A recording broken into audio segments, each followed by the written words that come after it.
All right, so what I'm going to show you this time around is how to do these ramp sort of recesses on some Greene Greene furniture.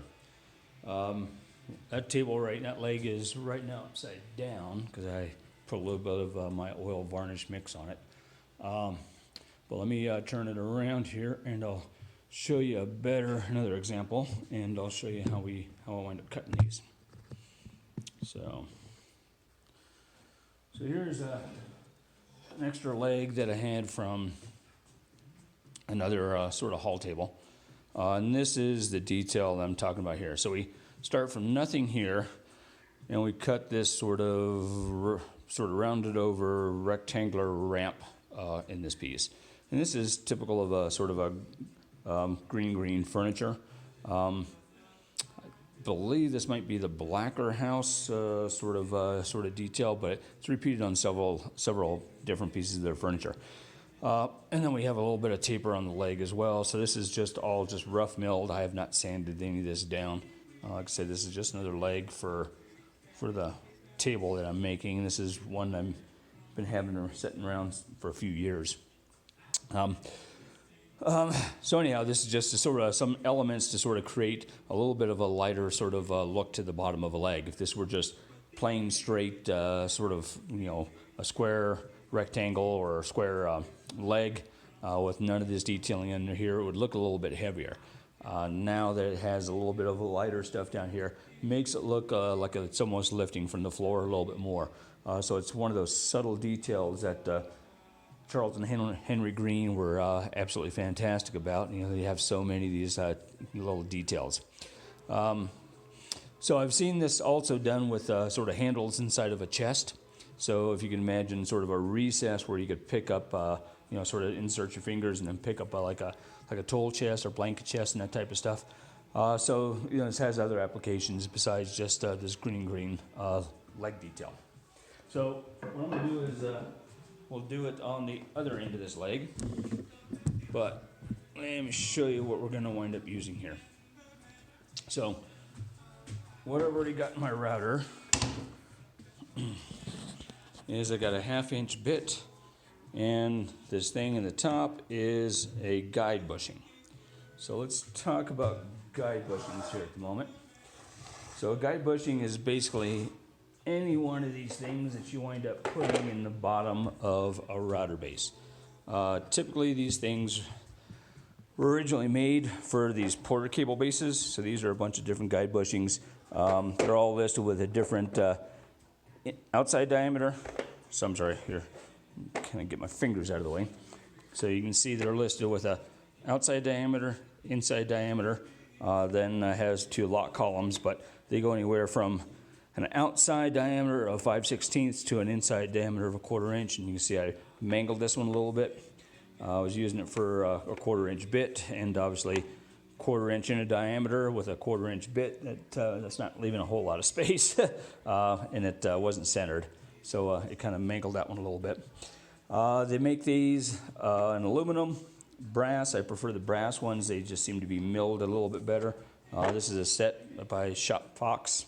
I have an old Porter cable set that I've had for like 30 odd years. But basically this fits into a bottom of what I said, a Porter cable router base. And this is the typical Porter cable router base. Makita uses a similar base. I think Freud has an adapter, so you can wind up putting these into the bottom of your router base. But most manufacturers will have some way that you can adjust these inside here. So one key part of this is, it's not so much of a critical issue of this one, but we want to have this guide bushing centered in the router base. So what I wound up doing is I got my digital calipers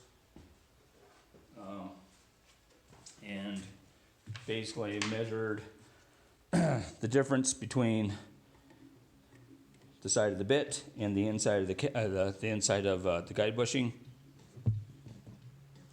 and basically I'm about 0.2 inches, roughly thereabouts. The guide bushing, I think the wall is about 1/8 of an inch thick. Those numbers are going to mean a little bit more here to you in a minute. But he said there's a whole different series of these guide bushings depending on what I want to do. So, nice thing about guide bushings is it allows you to sort of make any sort of template and use any bit. So we don't necessarily have to have a top bearing bit to wind up, sort of, indexing off of our template. You can basically use any sort of bit, and that makes it particularly helpful in this particular situation. So, obviously, on my jig here, let me point out to you real quick, just so I don't forget what I'm doing with this jig. I write down everything on here. So, G&G leg indent jig. I've made this for 1.5 inch square legs. The bottom of my leg is always indexed on this side. And then here I have a 1 inch outer diameter guide bushing with a 1/2 inch bit. And that's important for this particular application, to remember those settings. So let me get a scrap piece of MDF and I'll explain this to you.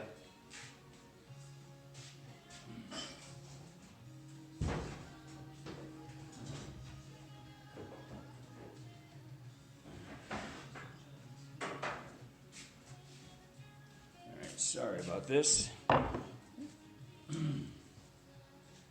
right.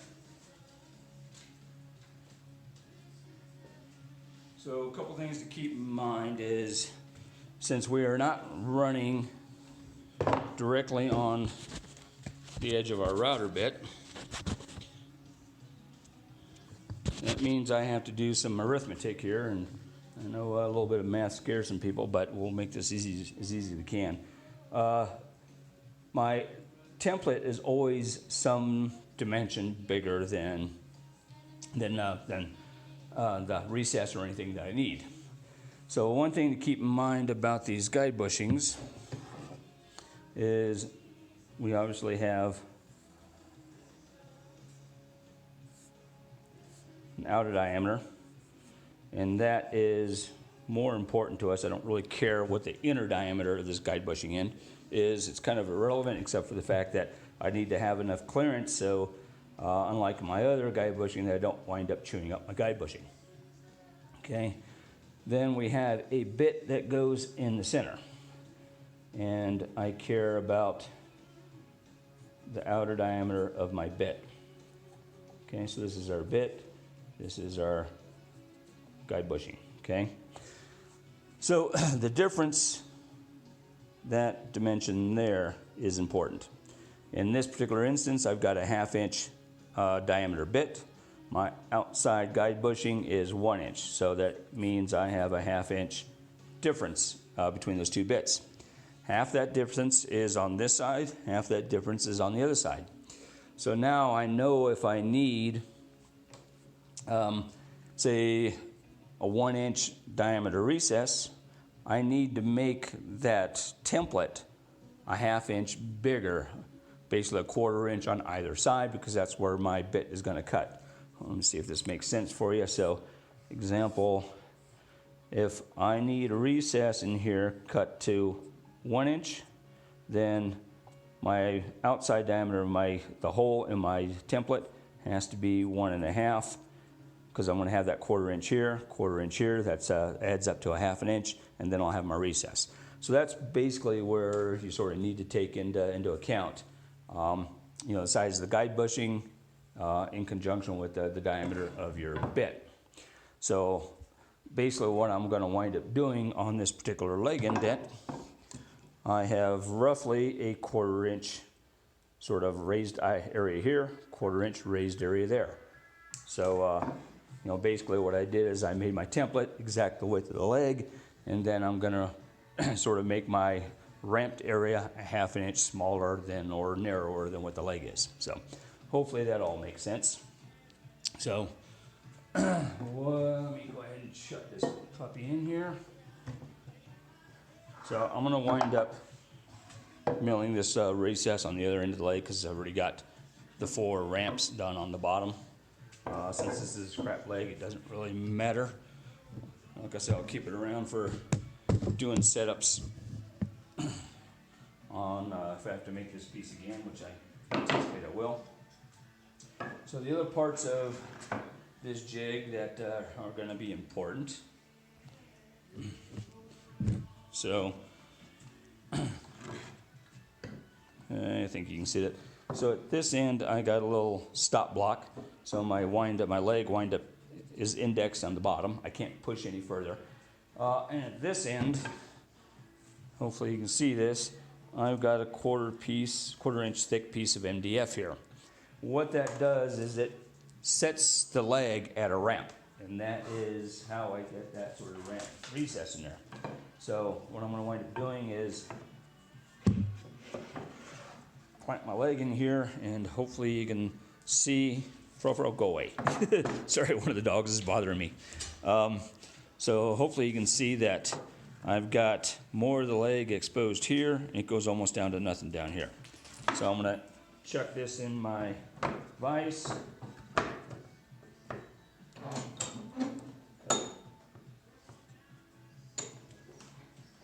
Alright, clamp it nice and tight. Go. Go, chunk muffin. Alright. Alright, so now I've got it indexed in here. I'm nice and tight here, but that leg is at a ramp inside my jig. So I'm going to reset all this up. So with a plunge router, I'm basically going to plunge that bit in at this end because this is where I want to start 0. I'm going to then cut that ramp into the leg because this end of the leg is a little bit higher.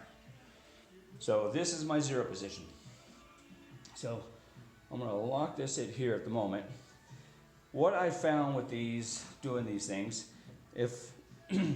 so the router at the moment is set up correctly. So at this point, I would barely touch my leg at the high end of the ramp, and then it would cut down to about a quarter inch down at the bottom end. What I found is if I start this bit engaged at the top of the ramp, I'll wind up with a couple circles in the very top that they've become a little difficult to remove. So what I've started doing with this particular thing is now I'm going to wind up, I raised the bit, and now I'm going to wind up lowering my rod, my depth stop, just about oh crud, I wiggled. Let me do this again. Okay.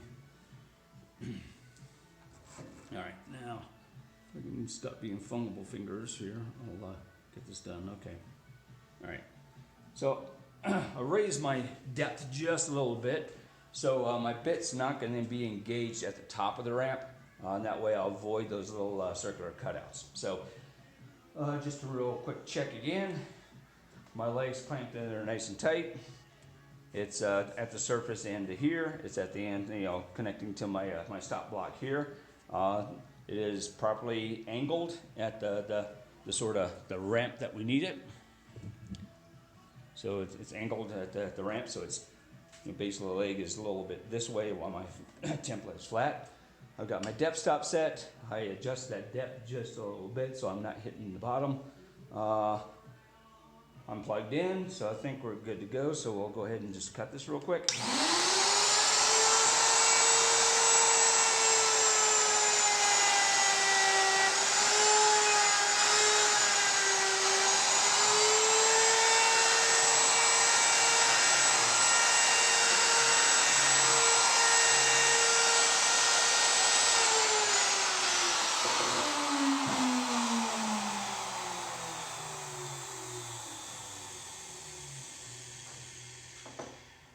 Okay, let's go ahead and pull it out of the clamp.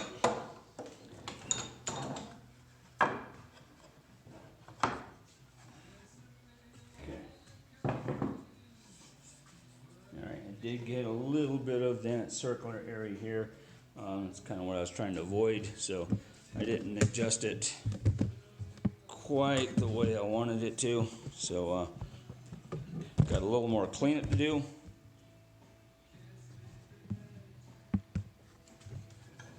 All right, but there you can see that that ramp. So typically what I found now is it's easier if I come in here and clean this up with the back of the chisel. I can basically use the chisel as a scraper.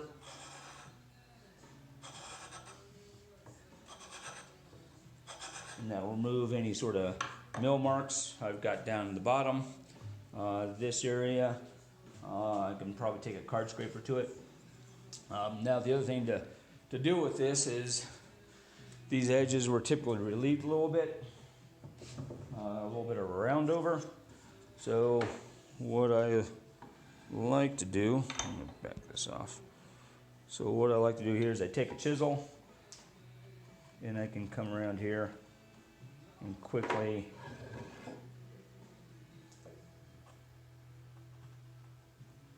round that area off.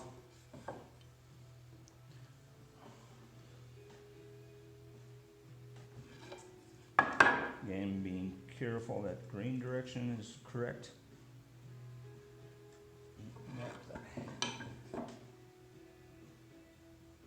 Yep, this is the right way.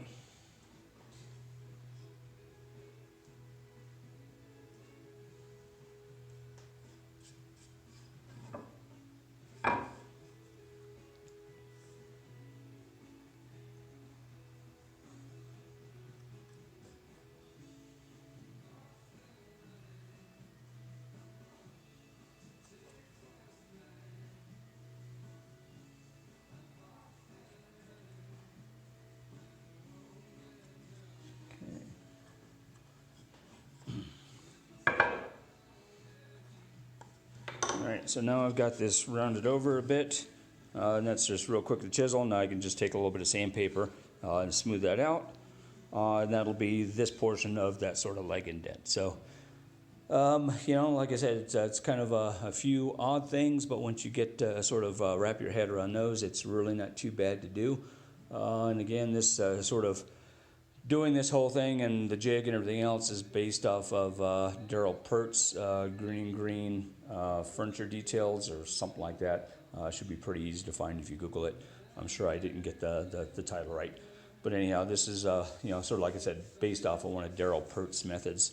Like I said, just a couple of the minor details, like not, you know, engaging the bit at the top of the ramp helps a little bit. You know, again, sort of avoid this sort of error. Just makes things a little bit easier to clean up as you go along. So that's about it, I guess, for this hull table. I've got a few more details. I'll show you how I do some of the splines and pegs and that sort of stuff. And outside of that, I think we've pretty much covered most of it. I'll show you how I do the mortises for my loose tenon joinery. But we did the panels. I showed you, you know, card scraping, some of the template routing and that sort of stuff. So we're getting close to sort of being done with the details on that sort of Greene Greene hull table. So thanks, and I'll try to do another one tomorrow.